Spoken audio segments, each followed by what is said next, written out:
han escuchado la expresión de el rapto? Ok. Ahora, existe algo muy interesante, el hecho de ciertos debates teológicos de cuándo va a ocurrir el rapto. Todo comienza sobre todo la idea de que vamos a ser arrebatados primordialmente de las escrituras, pero el tiempo en que se va a dar ha sido un debate teológico que ha sido por largos años que ha pasado esto. Pero interesantemente, John Nelson Darby, en 1800 a 1882, un teólogo líder del movimiento de los hermanos de Plymouth en Inglaterra, es considerado el principal arquitecto del pretribulacionismo. Eso quiere decir que cuando se va a dar la tribulación, la gran tribulación, el rapto antes de la tribulación fue originado por esta persona. Darby desarrolló su teología dispensacionalista en la década de 1830, enfatizando una estricta separación entre Israel y la Iglesia. Ahora, según Darby, Israel tiene un distinto terreno relacionado a la tribulación, es decir, tiene que pasar por la tribulación, Israel. Pero la Iglesia tiene un destino celestial. En lugar de Israel, que tiene un destino terrenal, la Iglesia tiene un destino celestial y será removida antes de que comience la tribulación. Darby puso que el rapto es un evento distinto a la segunda venida de Cristo, marcando el inicio de un periodo de tribulación. El dispensacionalismo clasifica la historia bíblica en diferentes eras o dispensaciones. Esa palabra significa prácticamente esto, destacando la relación entre Dios con Israel y entre Dios con la iglesia como distintos programas, distintas dispensaciones. La idea del rapto pretribulacional encajó bien dentro de esta teología porque permitía separar la iglesia, que era arrebatada antes de la tribulación, de los juicios que caería sobre Israel, que iba a pasar por medio de la tribulación. La idea del rapto pretribulacional encajó bien dentro de esa teología, permitía separar a los dos. Historiadores sugieren que Darby puso esta idea y obtuvo esta influencia basada en una visión profética de Margaret MacDonald, joven escocesa que afirmó haber recibido revelaciones en 1830 del arrebatamiento previo a la Gran Tribulación. Ahora, en Estados Unidos, el pretribulacionismo se popularizó a través de escritores como Cyrus Scofield, quien incorporó las ideas dispensacionalistas en la Biblia de referencia de Scofield. Esta obra tuvo impacto significativo en la teología evangélica en todo Estados Unidos. Después, instituciones como el Seminario Teológico de Dallas y figuras como Dwight L. Moody promovieron el pretribulacionismo como una doctrina central en el evangelismo norteamericano. Libros o películas, no sé si alguna vez ustedes han visto este tipo de películas o series, habla acerca de los dejados atrás, y la literatura evangélica popular, ayudaron a difundir el pretribulacionismo entre los cristianos, iniciándose en Estados Unidos y moviéndose este concepto al resto de Latinoamérica.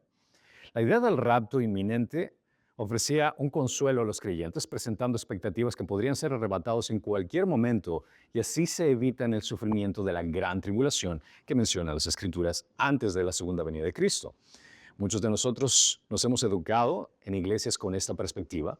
Yo crecí en una iglesia que tenía esta perspectiva, pero lo que es importante saber es qué es lo que dicen las Escrituras, y vamos a ver lo que Jesús presenta a sus seguidores en el siguiente pasaje que vamos a estudiar. Y es un mensaje, déjenme advertirles, que puede sacudir a cualquier creyente. Así que vamos a Mateo capítulo 24, del 15 al 31. Hablan sus Biblias a Mateo capítulo 24, del 15 al 31. Por tanto, cuando ustedes vean la abominación de la desolación, de que se habló por medio del profeta Daniel, colocada en el lugar santo, y el que lea, que entienda, entonces los que estén en Judea, huyan a los montes. El que esté en la azotea, no baje a sacar las cosas de su casa, y el que esté en el campo, no vuelva atrás a tomar su capa. Pero ay de las que estén en cinta y las que estén criando en aquellos días. Oren para que la huida de ustedes no suceda en invierno ni en día de reposo, porque habrá entonces una gran tribulación, tal como no ha acontecido desde el principio del mundo hasta ahora, ni acontecerá jamás. Y si aquellos días no fueran acortados, nadie se salvaría. Pero por causa de los escogidos, aquellos días serán acortados. Entonces, si alguien les dice, miren, aquí está el Cristo o allí está, no le crean, porque se levantarán falsos cristos y falsos profetas y mostrarán grandes señales y prodigios para sí, así engañar de ser posible aún a los escogidos. Vean que se los he dicho de antemano. Por tanto, si les dicen, miren, Él está en el desierto, no vayan. O miren, Él está en las habitaciones interiores, no les crean. Porque así como el relámpago sale del oriente y resplandece hasta el occidente, así será la venida del Hijo del Hombre, donde esté el cadáver, allí se juntarán los buitres. Pero inmediatamente después de la tribulación de esos días, el sol se oscurecerá, la luz no dará su luz, las estrellas caerán del cielo, y las potencias de los cielos serán sacudidas. Entonces aparecerá en el cielo la señal del Hijo del Hombre, y todas las tribus de la tierra harán duelo, y verán al Hijo del Hombre que viene sobre las nubes del cielo, con gran poder y gloria. Y él enviará a sus ángeles con una gran trompeta y reunirá a sus escogidos de los cuatro vientos, desde un extremo de los cielos hasta el otro. Dios Todopoderoso, en ti están escondidos todos los tesoros de la sabiduría y conocimiento. Pedimos que tu Espíritu cautive nuestro corazón para que podamos ver las maravillas de tu palabra. Y danos la gracia para que podamos entender claramente y elegir libremente el camino de la sabiduría. Por honor y gloria de tu Hijo Jesucristo te lo pedimos. En Cristo Jesús. Todos dicen. Observamos que esta estructura también se encuentra en Marcos capítulo 13, del 1 al 37, en Lucas 21, del 5 al 36, que se presenta el mismo relato desde la perspectiva de cada evangelista. Recordamos que el capítulo anterior, los discípulos habían hablado con Jesús y tratando de enseñarle el templo, para decirle, mira qué impresionante que es este edificio y tantas cosas hermosas que tú como el Mesías vas a tener control y vas a establecer el reino. Pero Jesús les cortó la ilusión al decirles, nada de esto va a quedar. No va a quedar piedra sobre piedra, todo se va a destruir. Y después de hablar de la destrucción del templo, continúa acerca de una situación bastante peculiar. Habla acerca de una abominación de desolación. Y esto se refiere a un acto abominable que trae destrucción y desolación especialmente a un lugar santo, el cual era el templo. La abominación de desolación representaba el inicio de las señales del juicio y conectaba la enseñanza de que Jesús, con su discurso escatológico, iba a mostrar situaciones que iban a pasar para ellos, como también situaciones que iban a pasar a futuro. La escatología, recuerdan que es la palabra que estudia la teología que habla acerca del final de los tiempos. Y él habló de esta abominación que se mencionó incluso por el profeta Daniel. Jesús usó este lenguaje para conectar la profecía de Daniel con el juicio sobre Jerusalén y anticipación de su regreso. En Daniel 9:27 menciona, y él hará un pacto firme con muchos por una semana, pero la mitad de la semana pondrá fin el sacrificio y la ofrenda de cereal. Sobre el altar de abominaciones vendrá el desolador, hasta que una destrucción completa, la que está decretada, sea derramada sobre el desolador. Después menciona en capítulo 11:31, y de su parte se levantarán tropas, profanarán el santuario, fortaleza, pondrán fin al sacrificio perpetuo y establecerán la abominación de la desolación. Después en 12:11 menciona, y desde el tiempo en que el sacrificio perpetuo se ha quitado y puesta la abominación de la desolación, habrá 1290 días.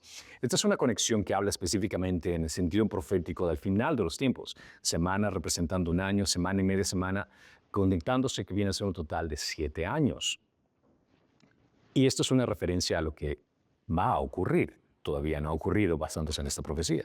En el contexto histórico, la relevancia para la audiencia original, para los que estaban escuchando específicamente lo que Jesús mencionaba, era lo más cercano el evento de la destrucción del templo en el año 70 después de Cristo, cuando las tropas romanas destruyeron el templo y llevaron los íconos y el culto que prácticamente tenía el pueblo de Israel. Estos actos de sacrilegio fueron vistos como un juicio divino por el rechazo del Mesías. Entonces eso fue algo que Jesús profetizó que ellos iban a experimentar no mucho después de que Jesús ascendería a los cielos. Pero también tenía un significado profético todo lo que leemos. Jesús interpreta que esta profecía iba a darse en el futuro. No solo era la destrucción del templo en los años 70, sino también una aplicación que anticipa qué es lo que iba a ocurrir antes de su segunda venida.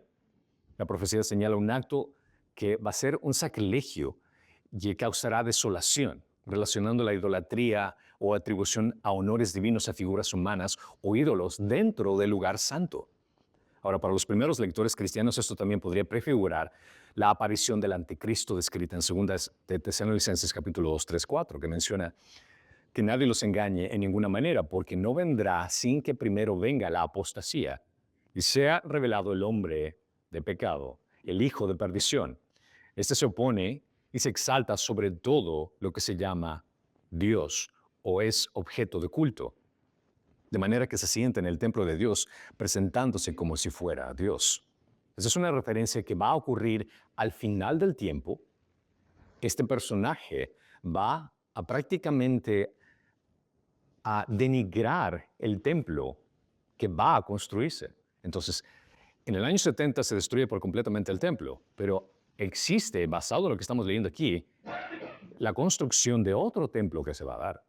Ahora, en Israel, interesantemente, existen incluso museos de ciertas herramientas, utensilios, vestimenta que se van a utilizar en el templo, que ya tienen incluso los mapas para poder construirlo, todos los planos listos. Lo único que necesitan es el espacio donde se encuentra el Domo de la Roca en este momento, que pertenece a los musulmanes. ¿Cómo va a ocurrir eso? Posiblemente es el hecho de que el anticristo va a crear unas negociaciones para poder remover eso, lo cual va a ser impresionante que pueda darse eso. Pero ahí sí se puede construir el templo y el templo están listos. Considera que cuando se construye este templo, se hace esta conexión de que en este nuevo templo se va a dar esta abominación de desolación. Es decir, que este personaje, este anticristo, va a denigrar el templo. Porque aquí menciona que estas palabras da énfasis a la conexión entre el juicio divino y la profanación de lo sagrado. Los juicios contemporáneos de Jesús habían asociado la abominación de desolación en los eventos históricos como la profanación del templo por Antíoco Epífanes en el año 168 a.C. Esto fue algo que ocurrió antes de que llegara Jesús. El templo que estaba construido, lo que ocurrió fue que en este episodio se involucró la instalación de un altar a Zeus olímpico en el templo judío. E imagínate que sacrificaron cerdos dentro del templo. Para los judíos, los cerdos es algo sumamente detestable en el sentido que es impuro. Eso fue decretado específicamente por ellos. Ellos vienen y no solo ponen una estatua de Zeus ahí, sino que sacrifican un cerdo en ese lugar. Y Jesús dice esto, el que lea que entienda. Mateo incluye esta frase destacando la necesidad de interpretar correctamente las profecías en el contexto de la obra redentora de Dios. Este llamado refuerza la preparación espiritual y el discernimiento ante estos eventos que Jesús está señalando. Jesús advierte sobre un momento de crisis donde se mezcla el juicio histórico y la perspectiva escatológica. Los judíos que estaban escuchando esto entendieron que sí, entendemos la abominación de desolación por lo que había ocurrido hace no mucho por este evento. Pero Jesús está hablando, no, también va a haber otra, donde el templo ahora va a ser destruido. Y al mismo tiempo está hablando de otra que va a ser en el futuro, antes de la segunda venida de Jesucristo. Debido a este evento, Jesús da una advertencia a sus seguidores para prepararlos. En versículo 16 al 19 menciona que los que estén en Judea huyen a los montes. Ahora, los montes eran tradicionalmente vistos como lugares de encuentros con Dios y refugio. Salmo 121 menciona, levantaré mis ojos a los montes, ¿dónde vendrá mi ayuda? Que viene de Dios. Para los cristianos del primer siglo representaba una instrucción literal para salvar sus vidas durante la persecución en Jerusalén. Esta huida evitó que los cristianos perecieran en el sitio de Jerusalén, reforzando la importancia de la obediencia de la palabra de Jesús. Te estaba diciendo, cuando se estén dando estas catástrofes, ahora para ellos escuchando se aplicaba en el contexto, cuando Jerusalén sea destruida, huyan a los montes. Menciona, el que esté en la azotea no baje o sacar las cosas de su casa. Las azoteas de las casas eran prácticamente espacios de uso cotidiano. En el tiempo de ese entonces, las escaleras subían al segundo piso para poder accesar a ese lugar. Y decía la urgencia de esta declaración que cuando se den cosas de ese sentido, ni siquiera bajes y entres a la casa. Escapa, vete de ahí. Eso se instruye que no perdieran tiempo en rescatar bienes materiales cuando la vida está en peligro, reflejando la prioridad en lo eterno sobre lo temporal prácticamente. Fíjate, en otras palabras, está intensificando qué tan grave va a ser la situación, que ni siquiera vas a tener tiempo de entrar por una chaqueta o algo para cubrirte. Menciona el que esté en el campo no vuelva atrás a tomar su capa. A los trabajadores en el campo de Judea a menudo estaban lejos de sus hogares y no podrían regresar rápidamente sin perder tiempo valioso. Y mencionaba prácticamente que cuando estaban trabajando en el campo, que eran lugares donde estaban ocupados, que no se preocuparan por regresar a la casa, sino huyan. Para los cristianos del primer siglo, este versículo era una instrucción literal y práctica para preservar sus vidas durante la destrucción de Jerusalén, en el año 70. Menciona también, hay de las embarazadas, las que estén criando en aquellos días. El sufrimiento de las embarazadas y lactantes era una realidad particularmente trágica en los tiempos de guerra, ya que enfrentaban mayores dificultades. Imagínate, en una época de guerra, de situación donde están así, que de pronto mujeres que estén embarazadas tengan que escapar en esa situación. Es terrible.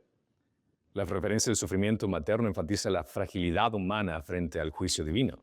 Está haciendo una intensificación de, esta es una situación que va a ser tan grave que ni siquiera regreses a la casa, no vuelvas del campo a trabajar, incluso va a ser más grave de la fragilidad de la situación. Y continúa diciendo que oren para que su vida no suceda en invierno, en el día de reposo. Cuando menciona la palabra orar, aquí en griego, es un imperativo que subraya la necesidad de depender en oración de Dios constantemente. Se podría relacionar con lo que dice en 1 Tesalonicenses 5:17, que dicen, ore sin cesar. Cuando se vayan a estos eventos, no paren de orar por las situaciones que se van a dar. Y oren para que no sea en invierno, ya que el camino era más peligroso. Las lluvias torrenciales iban a dificultar el viaje. Durante el día de reposo, los judíos obviamente tenían ciertas restricciones significativas para viajar. Y prácticamente Jesús les dice, oren para que no se den en días difíciles ni en días de reposo, porque van a tener que enfrentar situaciones duras. Jesús advierte sobre las condiciones extremas que podían dificultar la huida durante la tribulación. Circunstancias que no solo reflejan desafíos físicos, sino también en sus prácticas religiosas y su necesidad de sobrevivir. Pero aquí hace una conexión muy interesante, que tiene perspectiva doble, donde dice, entonces habrá una gran tribulación. Jesús está hablando con sus discípulos y esa gran tribulación podrían ellos haber entendido con la destrucción del templo, pero aquí tiene un significado doble, por la conexión que después hace más adelante que en su segunda venida. Cuando los siguientes judíos entendieron la referencia a estos eventos catastróficos previos en su historia, como si es que va a haber una gran tribulación, lo que les venía a la mente era prácticamente si hemos sufrido en la historia de Israel, el exilio a Babilonia, y hablaba de las profecías de Daniel. Pero Jesús describe un tiempo de sufrimiento sin paralelo en la historia. Entonces aquí conecta los eventos históricos de Jerusalén en el año 70 cuando fue destruido, pero tiene una expectativa escatológica, que es decir, que al final de los tiempos con la tribulación final. Aquí menciona que no ha acontecido desde el principio del mundo hasta ahora, se acontecerá jamás. Jesús menciona que esa tribulación será tan severa, sin paralelo en la historia de la humanidad, que jamás se ha dado una tribulación de este estilo. En griego enfatiza que es único y catastrófico este periodo, marcando como un nuevo evento que nunca se volverá a repetir. En Joel 2:1-2 menciona, toquen trompetas en Sión y suenen alarma a mi santo monte. Tiemblen todos los habitantes de la tierra, porque viene el día del Señor. Ciertamente está cercano. Día de tinieblas, de densas sombras, día nublado y de densa oscuridad. Como la aurora sobre los montes, se extiende un pueblo grande y poderoso. Nunca ha habido nada semejante a él y tampoco lo habrá después, por años de muchas generaciones. Esta advertencia conecta también las narrativas apocalípticas de Daniel, mostrando la consistencia de las Escrituras en anticipar el juicio final y la redención de Jesús en su segunda venida. En Daniel 12:1 menciona, en aquel tiempo se levantará Miguel, el gran príncipe, que vela sobre los hijos de tu pueblo. Será un tiempo de angustia, cual nunca hubo desde que existen las naciones hasta entonces. Y en ese tiempo tu pueblo será librado, todos los que se encuentren inscritos en el libro. La gran tribulación se asocia con los tiempos inmediatamente anterior al regreso de Cristo, marcando el gobierno primordialmente antes del anticristo hasta que venga la segunda venida. La persecución de los creyentes es una intensificación activa, donde el anticristo, por poder satánico, va a perseguir a los cristianos. El Apocalipsis 7:14 menciona, y le respondí, Señor mío, usted lo sabe. Y él me dijo, estos son los que vienen de la gran tribulación y han lavado sus vestiduras y han emblanquecido con la sangre del Cordero. Entonces, se está hablando de una conexión haciendo de Daniel. Lo que me está mencionando aquí Jesús es el hecho de que tiene que existir una gran tribulación, donde en esa gran tribulación el anticristo va a estar en control. Durante esa gran tribulación, Dios, vemos en el libro de Apocalipsis, va a depositar su ira sobre los no creyentes. Ahora, en medio de todo esto, nosotros no salimos afectados de la ira de Dios. Considerando, si recuerdan la ley en Éxodo, que el pueblo de Israel fue protegido a pesar de que Dios castigó a Egipto, de la misma forma, nosotros no recibiremos el castigo y la ira de Dios que se menciona en el libro de Apocalipsis. ¿Por qué? Porque somos sus hijos. Y la ira de Dios ya fue derramada ¿sobre quién? Sobre Cristo. Por ende, nosotros no vamos a recibir ese castigo. Pero, en ese proceso de 7 años, alguien va a estar en control en este mundo, y ese alguien es el anticristo. Y ese anticristo va a estar en persecución de cristianos. Y menciona que esta gran tribulación, que si es que esos días no fueran cortados, nadie se salvaría. Jesús implica que la tribulación es un evento tan severo que nadie sobrevivirá sin la intervención directa de Dios. Revela tanto la severidad de la tribulación como la misericordia divina al limitar su duración. El propósito de acortar los días es por el preservar a los creyentes, lo que refleja un amor por su pueblo. Porque dice, por causa de los escogidos, aquellos días serán acortados. Ahora, cuando menciona escogidos, subraya el pacto fiel que Dios tiene con su pueblo y su compromiso de proteger incluso en medio del juicio. Entiendan que cuando hablamos de escogidos, aquellas personas son aquellas que son soberanamente seleccionadas por Dios para recibir de su gracia, su salvación y cumplir sus propósitos eternos. Este concepto aparece tanto en el Antiguo como en el Nuevo Testamento y tiene implicaciones teológicas significativas. Israel era conocida como el pueblo de Dios que fue escogido. Se refiere primordialmente a Israel, que escogió Dios para ser su pueblo santo y apartado para sus promesas. Esto menciona en Deuteronomio 7:6, porque tú eres pueblo santo para el Señor tu Dios. El Señor tu Dios te ha, ¿qué dice aquí? Escogido. Para aquellas personas que tienen problemática, me diciendo, pero ¿cómo es que Dios escoge a ciertas personas? Bueno, si es que lo lees a través de las Escrituras, es lo que ha hecho desde el inicio. Él ha escogido su pueblo suyo de entre todos los pueblos que están sobre la superficie de la tierra. El Señor no puso su amor en ustedes, no lo escogió por ser ustedes más numerosos que otro pueblo, pues eran el más pequeño de todos los pueblos. Más porque el Señor los amó y los guardó el juramento que hizo a sus padres. El Señor los sacó con mano fuerte y los redimió de la casa de servidumbre, de la mano del faraón, rey de Egipto.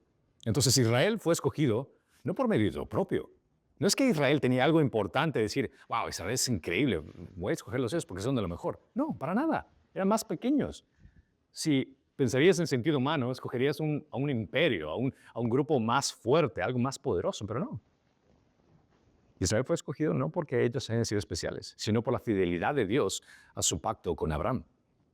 En el Nuevo Testamento el concepto de los elegidos se amplía para incluir a los que reciben la salvación por medio de Cristo, independientemente de su origen étnico. Es decir, que están judíos como gentiles. En Efesios 1, 4, 6 menciona, porque Dios nos escogió en Cristo, esta parte me parece increíble, antes de la fundación del mundo. Claro, si Dios escogió antes de la fundación del mundo, es decir, que tú no tenías ninguna cualidad para decir, ah, mira, este es especial, porque ni siquiera existías. Para que fuéramos santos y en Él sin mancha delante de Él.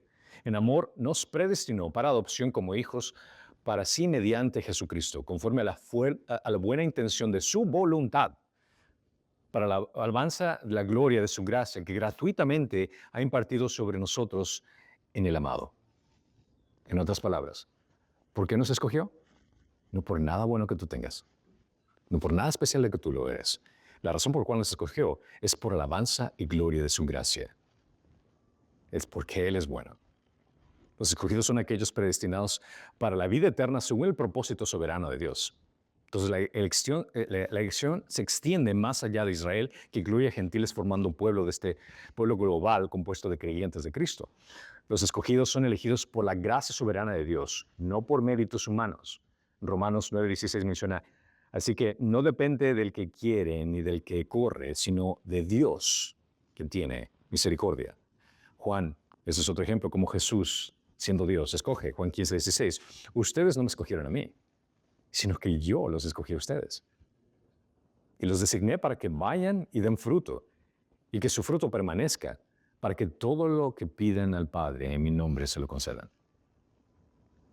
Si es que Dios es el que elige, Dios es el que escoge, ¿quiénes somos nosotros para quejarnos? Es que eso no es justo. ¿Quién eres tú para determinar qué es justo y qué no es injusto? Dios es justo. Dios es misericordioso, porque ni siquiera debería escoger a nadie. Debería enviar a cada ser humano al infierno. Y si es que enviaría a cada ser humano al infierno, Él sigue siendo santo, Él sigue siendo perfecto, Él sigue siendo justo. Pero aquí nos demuestra el hecho de que al escoger, Él sigue siendo misericordioso, lleno de gracia. Aunque la elección es un acto soberano de Dios, los escogidos responden activamente al llamado de fe y arrepentimiento. Y esto se menciona también en las Escrituras. Y es por eso que se predica el Evangelio, para que la gente se arrepienta. Esto es un acto de respuesta que es también nuestra posición de obediencia ante Él. La gran tribulación es el recordatorio de la seriedad del juicio y promesa de la intervención de misericordia de Dios. Es un llamado urgente a la fidelidad y esperando que en medio de la persecución y sufrimiento tenemos esa esperanza porque Dios nos ha escogido. En su contexto futuro, subraya la necesidad de estar preparados para los eventos que van a ocurrir al final de los tiempos, que culminarán con la restauración final del reino.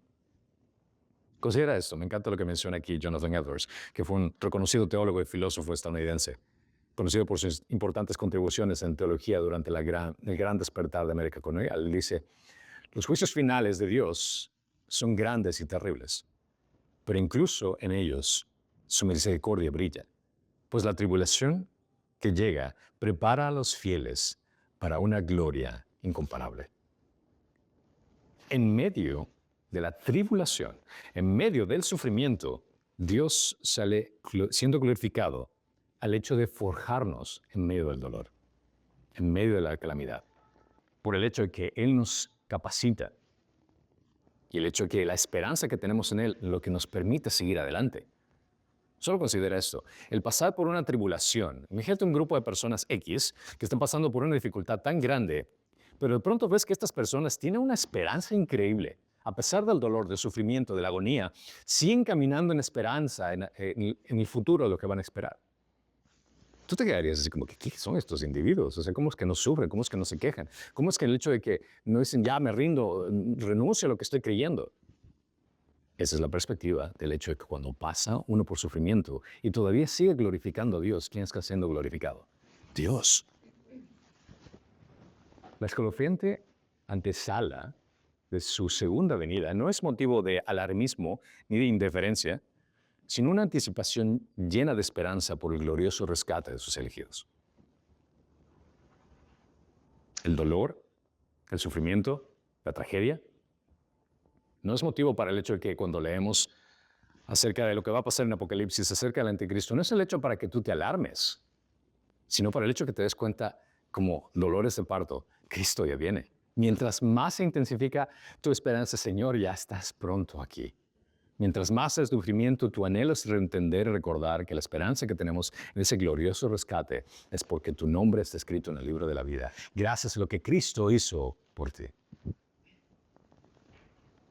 Pero considera que también van a haber cierto tipo de eventos durante esta gran tribulación. Menciona que van a haber personas que van a afirmar que son el Cristo, y Jesús advierte que los tiempos de tribulación serán acompañados por un aumento de falsos cristos, falsos profetas que intentarán desviar a los creyentes. La instrucción es clara: no prestar atención a esos falsos líderes, porque la verdadera venida de Cristo será inconfundible. Se levantarán falsos cristos. Jesús les llamó a permanecer fieles a sus enseñanzas, pero van a haber gente que van a cautivar a otras personas con palabras, con prodigios, con la realización de señales en vista de un siglo de autoridad divina que anhelan una guía y lo que estos falsos profetas pueden engañar a las personas y en los últimos tiempos se menciona también que surgirán ciertos líderes que buscarán desviar a los creyentes mediante milagros y señales. En otras palabras, si te topas con cierto tipo de individuo que comienza a hacer algo sobrenatural, va a pasar.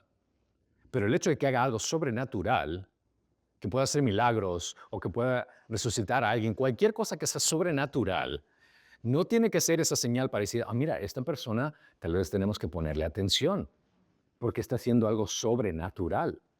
Tristemente, como mencioné aquí, que incluso algunos creyentes van a ser engañados por este tipo de cosas.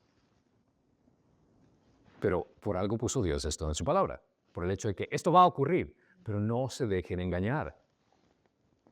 Menciona, vean lo que les he dicho de antemano. Todo lo dicho es para beneficio y preparación de sus discípulos. Refuerza la responsabilidad de tomar en serio lo que se está diciendo. Estas advertencias sirven como una guía para mantenerse fieles en medio de desafíos venideros. Algunos van a decir, mira, el Cristo está en el desierto. Dicen, no vayan. Está en habitaciones interiores. No crean. Esta referencia de desierto o los aposentos interiores refleja dos contextos comunes de engaño, que vienen a ser aquellos impostores que reunían a seguidores en áreas grandes, remotas, o grupos pequeños que decían, mira, yo tengo un mensaje esotérico escondido que nadie más va a saber, solo nosotros que somos exclusivos vamos a saber. Pero claramente, como mencionan las Escrituras, esto nos ayuda a entender que no, o sea, es imposible. Si veas una persona que haga milagros, que levante a una persona de la muerte, que haga cualquier cosa, ese no es el Cristo. ¿Por qué? Porque el Cristo va a venir de una forma sobrenatural. Como relámpago del horizonte será la venida del Hijo del Hombre. Jesús utiliza la imagen de relámpago para enfatizar la claridad de la universalidad de su venida, en contraste con manifestaciones ocultas o localizadas en ciertos grupos. En Apocalipsis 1:7 menciona, Él viene con las nubes y todo ojo lo verá, aun los que lo traspasaron, y todas las tribus de la tierra harán lamentación por Él. Considera que en el primer siglo los movimientos mesiánicos frecuentemente anunciaban el retorno local o secreto del Mesías. Lo que Jesús aclara esto. No se dejen engañar por ese tipo de personas. El uso de términos como relámpago y del occidente al oriente refuerza la idea de la totalidad del alcance universal, que en todo ojo lo verán. No se trata de un aspecto local, no se trata del hecho de que vayas afuera y de pronto ves un evento en los cielos y ves algo que aparenta la segunda venida de Dios.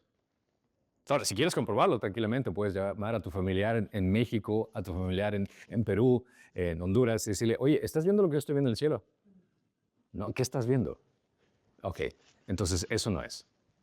Porque todo ojo lo verá, menciona. ¿Cómo Dios va a hacer eso? No tengo idea. Él es soberano, Él es todopoderoso, pero Él no se limita a una localidad. Considera esto.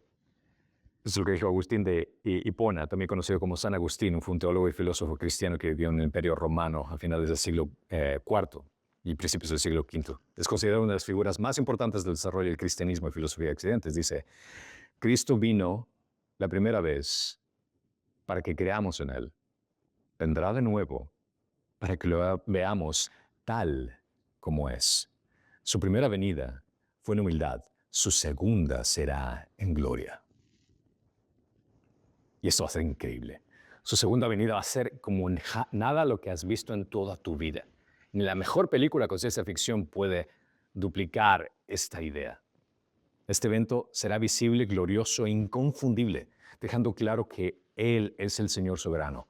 En un mundo lleno de falsas doctrinas y expectativas sensacionalistas, el regreso de Cristo será glorioso, universal y evidente para todos. Y menciona, pero que su venida, esa venida va a traer, como menciona, la calamidad. La antesala trae muchas calamidades. Y dice, donde esté el cadáver, allí se juntarán los buitres. Es un versículo que cuando lo lees en contexto así como que te saca de onda, así como que, ¿qué haces? Tan pasa que aquí no, como que no cuadra con el resto. Pero hace una afirmación aquí. Esta es una ilustración de la inevitabilidad del juicio de Dios, donde hay corrupción espiritual y el juicio es seguramente evidente.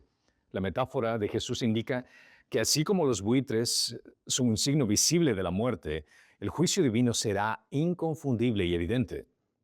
Esta advertencia subraya que el juicio de Dios no puede ser ignorado ni evitado. Es visible y es definitivo. Refleja el carácter justo de Dios al tratar con el pecado de la corrupción.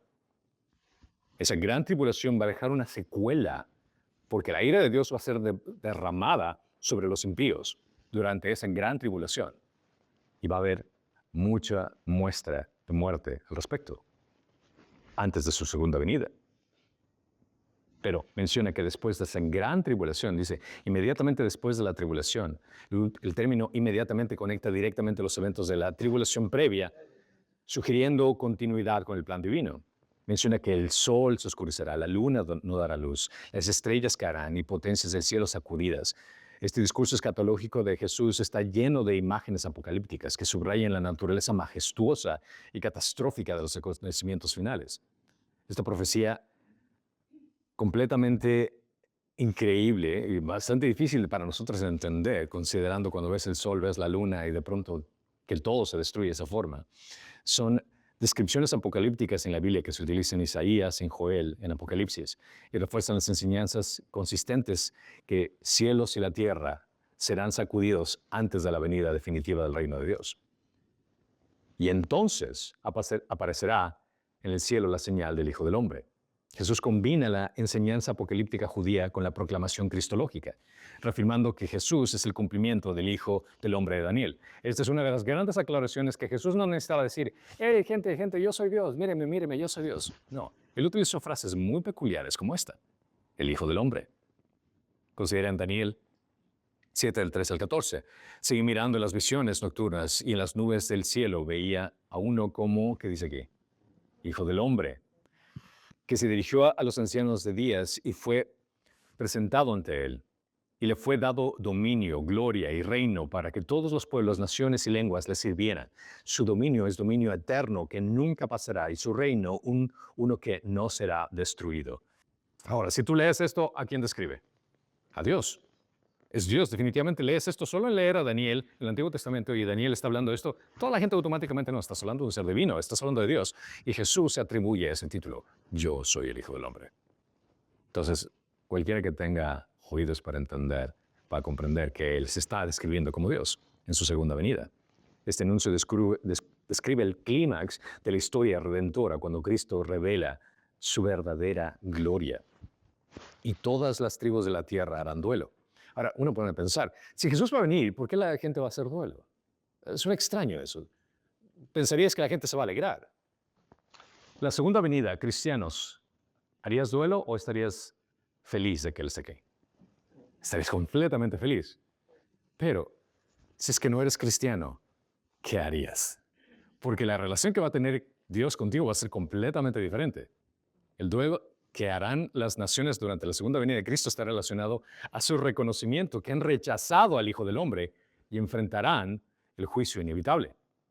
El temor y el arrepentimiento tardío surgen ante la inminencia de que el juicio justo del Hijo del Hombre, quien regresa con poder y gloria para establecer su reino, será para aquellos que han rechazado la misericordia y la gracia de Dios por medio de Jesucristo. ¿Ahora entiendes por qué luto? Porque el luto es para ellos. Verán al Hijo del Hombre que viene sobre las nubes del cielo con poder y gran gloria. La señal del Hijo del Hombre es interpretada por muchos como una aparición visible en las nubes, una manifestación celestial que marca el inicio del juicio y la restauración final. Quien menciona que enviará ángeles con una gran trompeta. La trompeta era una imagen familiar para los judíos, asociada con el Día del Señor. Las convocaciones solemnes y proclamaciones de eventos trascendentes era siempre atraído con una gran trompeta. Este evento está conectado con otras profecías bíblicas, como en Isaías 27:13 y Zacarías 9:14, que hablan de la reunión escatológica de los redimidos. Es decir, cómo Dios va a recolectar a sus escogidos al final de los tiempos. El uso de ángeles como mensajeros celestiales resalta la naturaleza divina de la obra, mientras que el sonido de trompeta subraya la solemnidad y la gloria del momento. En 1 Corintios 15:51 menciona, así que les digo un misterio. No todos dormiremos, pero todos seremos transformados en un momento, en un abrir y cerrar de ojos. ¿Y aquí qué menciona? A la trompeta final. Pues la trompeta sonará y los muertos resucitarán incorruptibles y nosotros seremos transformados. Esta es una referencia a lo que entendemos como el rapto, lo que va a ocurrir. Reunirá a sus escogidos de los cuatro vientos de los extremos de los cielos al otro. Ningún creyente donde quiera que esté será olvidado en el día de regreso de Cristo. Esta reunión gloriosa confirma la fidelidad de Dios hacia sus escogidos. Esto es un evento majestuoso, se lo conoce como el arrebatamiento. Ahora, pero aquí viene la pregunta que todos ustedes están haciendo desde el principio. ¿Cuándo ocurrirá el arrebatamiento? Pero ¿cuándo ocurrirá en relación con la gran tribulación? Ahora, déjenme explicarle porque me gusta que ustedes entiendan toda perspectiva para que ustedes puedan entender bíblicamente una idea apropiada. El tema de escatología, es decir, de estudio al final de los tiempos, todo lo que habla acerca de futuro, siempre se tiene que tomar con pinzas. ¿Por qué? Porque son análisis que nosotros hacemos acerca de eventos que todavía no han ocurrido, pero tenemos que hacer los análisis apropiados bíblicamente. Entonces consideren que yo estoy enseñándoles algo que al estudiar las Escrituras es lo que observo. Pero entendiendo que yo tengo una mente falible porque no sé qué va a pasar en el futuro. Yo estoy leyendo las Escrituras y esto es lo que describe el texto. Así que esta es una de las áreas que podríamos decir que son de mano abierta. Es decir, que podemos tener diferencias de opiniones y seguir siendo hermanos en Cristo. No hay ningún problema al respecto. Pero quiero que entiendas estas perspectivas. La perspectiva del tiempo del rapto viene a ser esta. Cuando entendemos acerca del tiempo del rapto, vemos a comprender primero el efecto de que cuando Cristo vino, nos lleva a la etapa de lo que se conoce como la época de la iglesia. Nosotros estamos en esta área. Estamos viviendo la época de la iglesia. Estamos esperando hasta que se dé lo que se conoce como la gran tribulación, que son 7 años que se menciona tanto el libro de Daniel y las conexiones que están en Apocalipsis. Todo va durante esos 7 años. Después del final de esos 7 años se da lo que se conoce como el milenio. 1000 años donde Cristo va a reinar en este mundo. Y es antes del milenio donde viene la segunda venida de Cristo. Todo teólogo está de acuerdo en este punto. Hasta ahí todos estamos bien. No hay ningún error. Cristo va a venir, aleluya, gloria a Dios, maranata, Dios bien pronto. Todos sabemos eso. Eso no hay ninguna duda al respecto. Estos elementos, prácticamente casi todos los académicos están de acuerdo. Pero aquí viene el aspecto de la perspectiva del tiempo donde el rapto se da antes de la tribulación. Es decir, que el rapto de la iglesia ocurrirá antes de la tribulación de los 7 años descrita en Daniel y en Apocalipsis. Creyentes serán arrebatados para encontrarse con el Señor en el aire y estarán con Él mientras los juicios de Dios caen sobre la tierra. Existen ciertas justificaciones bíblicas para este punto.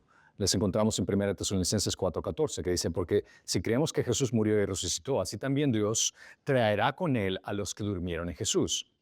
Por lo cual, les decimos esto por la palabra del Señor, que nosotros, los que estemos vivos y permanezcamos hasta la venida del Señor, no precederemos a los que durmieron, pues el Señor mismo descenderá del cielo con voz de mando, con voz de arcángel y con la trompeta de Dios, y los muertos en Cristo se levantarán primero.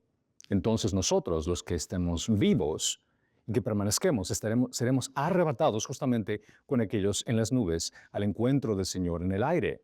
Y así estaremos con el Señor siempre.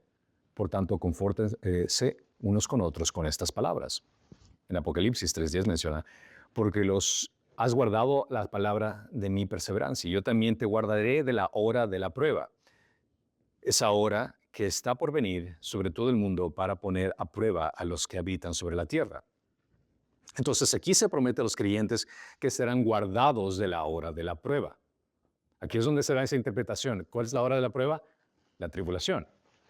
Por ende, las implicaciones es que este punto sostiene que los creyentes no experimentarán o no pasarán por la gran tribulación, ya que la iglesia será removida del mundo antes de los eventos catastróficos. Ahora, seamos honestos. ¿Cuántos de ustedes quieren esto? Levanten la mano.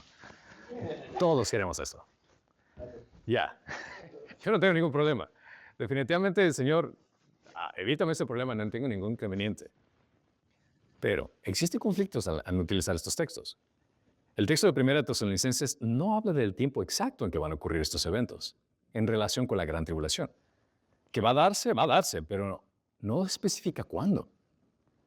El contexto de Apocalipsis que se menciona para defender esta posición es cuando se está hablando con la iglesia de Filadelfia, que es la que será guardada. Y recuerda que cada una de las 7 iglesias recibió diferentes advertencias, bendiciones e incluso maldiciones. Entonces no podemos tomar, me gusta lo que le dijo a la iglesia de Filadelfia y me olvida el resto. Eso no es analizarlo en contexto. Entonces, aquí como pueden darse cuenta, está utilizando 2 pasajes en el cual primero no me dice cuándo. ¿Que va a haber el arrebatamiento? Sí, claro que va a haber. Pero el segundo está utilizando una interpretación donde se topa un pasaje que se habla a una iglesia pero se olvida del resto. La segunda opción, que es el rapto en medio de la tribulación, que se llama la mesotribulación, mesotribulacionismo. Esta posición sostiene que el rapto ocurrirá a la mitad de la tribulación, es decir, después de los primeros 3 años y medio, pero antes de los juicios más severos de la gran tribulación. En esta etapa prácticamente todo ocurrirá a la mitad. La iglesia va a pasar por 3 años y medio, pero a la mitad va a ser arrebatada. La justificación se basa en interpretaciones bíblicas como Daniel 9:27. Dice, y él hará un pacto firme con muchos por una semana, pero la mitad de la semana pondrá fin al sacrificio y la ofrenda cereal. Sobre el ala de abominaciones vendrá el desolador hasta que una destrucción completa, la que está decretada, sea derramada sobre el desolador. Que aquí divide la tribulación en 2 mitades.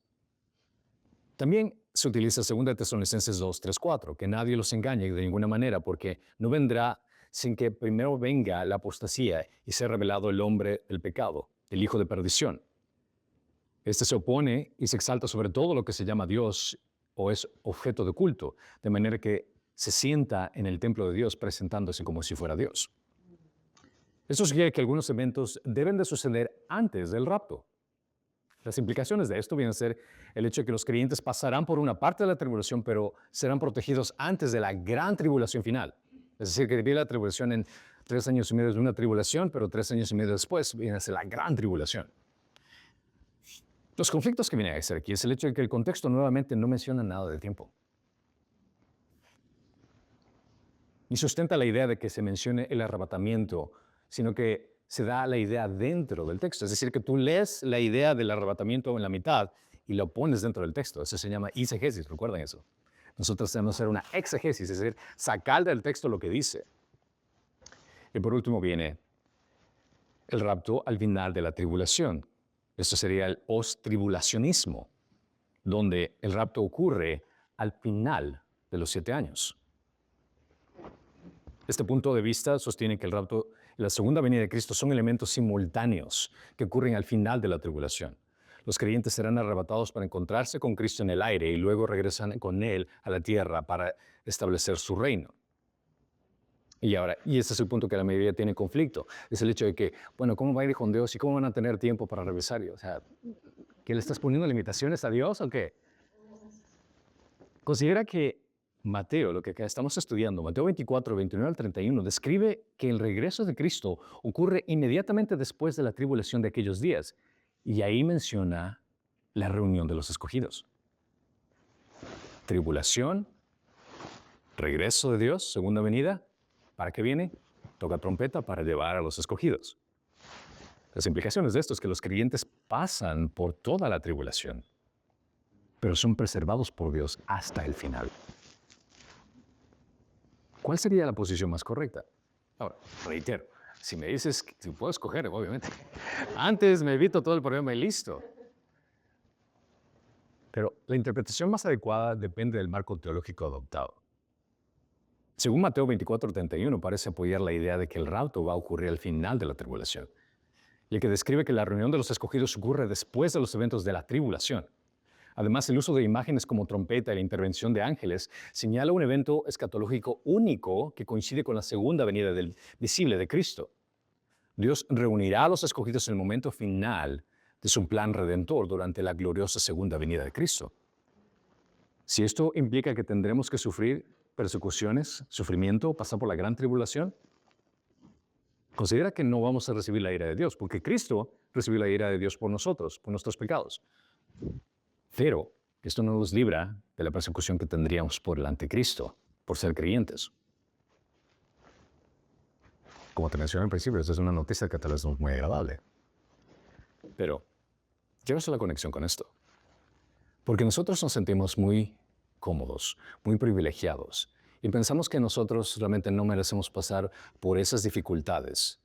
Cuando tenemos hermanos y hermanas en Cristo en la actualidad que viven en Medio Oriente, que sufren de una forma increíble, y su fidelidad está siendo probada constantemente.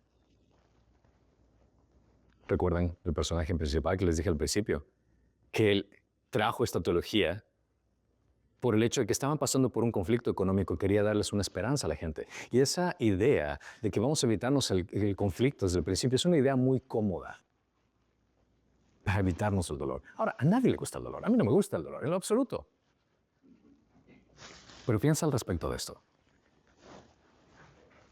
Qué privilegio es el hecho de poder ser identificado con aquel que sufrió en la cruz, con aquel que sufrió por mí. ¿Te imaginas qué honor más grande el hecho de que seas perseguido al hecho de que la gente te identifique como cristiano? Ah, tú sigues a Cristo, entonces vas a sufrir las consecuencias. Y las Escrituras mencionan constantemente el término de mártir. Mártir habla acerca de esa relación de la persona que al ser identificado con Cristo va a sufrir por la relación personal que tiene con Él. Ponlo en ese sentido. Si el arrebatamiento se da antes de la gran tribulación, nos evitamos el dolor, vamos a glorificar a Dios. Y vamos cómodos, tranquilos, no pasó nada. Pero si el arrebatamiento da al final y tengo que sufrir todo eso y mi fe es puesta en prueba, como menciona Romanos varias veces, que produce paciencia y carácter probado. ¿Te imaginas qué forma en la cual Dios utiliza para pasar a su pueblo, a sus escogidos, por ese momento donde puedas demostrar, realmente me amas? Glorifica mi nombre y camina con la cara en alto diciendo, Él es mi Señor y mi Salvador. Así me quiten la vida, así hagan lo que hagan, yo nunca voy a renunciar a mi Rey. ¿Te imaginas la forma en cómo Cristo va a ser glorificado en esa forma? Cuando entendemos que 7 años no van a hacer nada. Es un parpadear de ojos en contraste a toda la eternidad. ¿Te imaginas el honor de estar parado enfrente de Dios, Señor? Todo lo hice por el hecho de que tú diste tu vida por mí. Tú sacrificaste, tú sufriste todo por mí. Qué privilegio el hecho de que yo pueda ser identificado para pasar por una pizca tan diminuta de lo que tú hiciste por mí. Es por eso que la escalofriante antesala de su segunda venida no es motivo de alarmismo ni de indiferencia, sino de una anticipación llena de esperanza por el glorioso rescate de sus elegidos. Mientras más se identifique el dolor, mientras más sea la persecución, más grande va a ser la oportunidad para glorificar a Dios en medio de todo eso. Puedes ver que la perspectiva cambia. En lugar de pensar en nosotros mismos, en esta comunidad, decir, Señor, ¿cómo puedo exaltar tu nombre? ¿Cómo puedo glorificarte? ¿Ok? Represéntame ante el mundo que te odia. Porque déjame decirte algo, este mundo no es tuyo. La razón por la cual sufres dolor, sufrimiento, agonía, cosas que realmente son incómodas, es para el hecho de que no te sientas a gusto en este mundo. Tú no fuiste creado para esta vida. Tú fuiste creado para la eternidad. Por ende, si es que el mundo te odia, es por el hecho que el mundo reconoce que tú no eres de aquí. Y qué hermoso el hecho que el mundo reconozca que le perteneces a Él. Vamos a ver que Mateo explica esto claramente. La llegada profetizada de la abominación de desolación en el templo será un motivo trágico, pero considera que ese motivo trágico, incluso la tribulación, los eventos catastróficos y cada uno de los eventos de falsos cristos y situaciones son la antesala de su segunda gloriosa venida.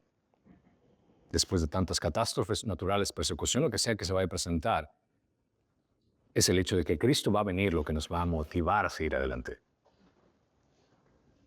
Los cristianos que escucharon este mensaje no se dejarán embaucar con anuncios de Cristos falsos o prodigios o señales que pueden engañar incluso a los escogidos. La llegada del Hijo del Hombre será después de una serie de eventos escalofriantes, pero todo va a culminar con la llegada gloriosa de Cristo. No debemos ser ingenuos al dejarnos engañar con falsos cristos o profetas. Debemos discernir lo que su segunda venida va a ser. Considera que, como pastor, mi responsabilidad es presentarte lo que dice la palabra de Dios.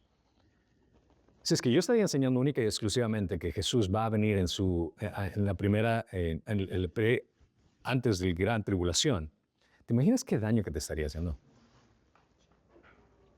Si tú lo te dirías esperanza, tranquilo, nos vamos a ir antes de la gran tribulación, disfruta, igual nos vamos, y de pronto no ocurre. Y tienes que pasar por todo eso. Dice, pastor, no me preparaste para esto, yo no puedo aguantar este sufrimiento, yo no puedo aguantar este dolor. Pero ahora ya lo estás. ¿Estás preparado para lo que sea y lo que venga? Porque al final de cuentas, Cristo va a ser glorificado por medio de ti, en medio de lo que ocurra en tu vida. Si es que viene a llevar por nosotros antes de la tribulación, gloria a Dios. Pero si es que viene después, gloria a Dios. Sea lo uno, sea lo otro, Cristo va a ser glorificado. Nuestra identidad en Cristo es nuestra esperanza para poder soportar lo que venga. No tenemos que estar alarmados. Cualquier escalofriante antesala que tengamos que experimentar antes de su segunda venida no tiene que ser un motivo para que nos alarmemos y estemos histéricos. Tampoco tenemos que estar indiferentes. Y ahí es donde tenemos que estar preparados mentalmente. Y donde nuestra fe tiene que ser fortalecida constantemente. Porque si es que no estás fortalecido en la palabra de Dios, ¿crees que vas a aguantar fácilmente cada una de esas cosas? No. No. Pero esa esperanza de ese rescate glorioso, los elegidos, lo que nos va a dar esa fortaleza para seguir adelante. Para que el Cristo glorioso y todopoderoso sea exaltado por sobre todo y ante todo. Amén. Padre Señor, te damos gracias por el hecho de que nos has dado esta oportunidad de poder representarte no solo en esta vida, en lo que hacemos en nuestro alrededor, nuestra familia, nuestro trabajo, Señor, pero si está en tu propósito el hecho de que experimentemos sufrimiento y dolor en la tribulación por enemigos del reino, por el anticristo, Señor, te pedimos que nos fortalezcas por medio de tu palabra y nos recuerdes constantemente a quién pertenecemos. Nos recuerdes constantemente que esta vida no es nuestro destino final, que este mundo no es nuestro lugar final. Y que podamos, Señor, caminar en alto, con la frente en alto, sabiendo que nuestro destino está a tu lado, a pesar de sea lo que sea que tengamos que enfrentar. Y lo hagamos por honor y gloria de tu nombre, en Cristo Jesús. Que todos dicen.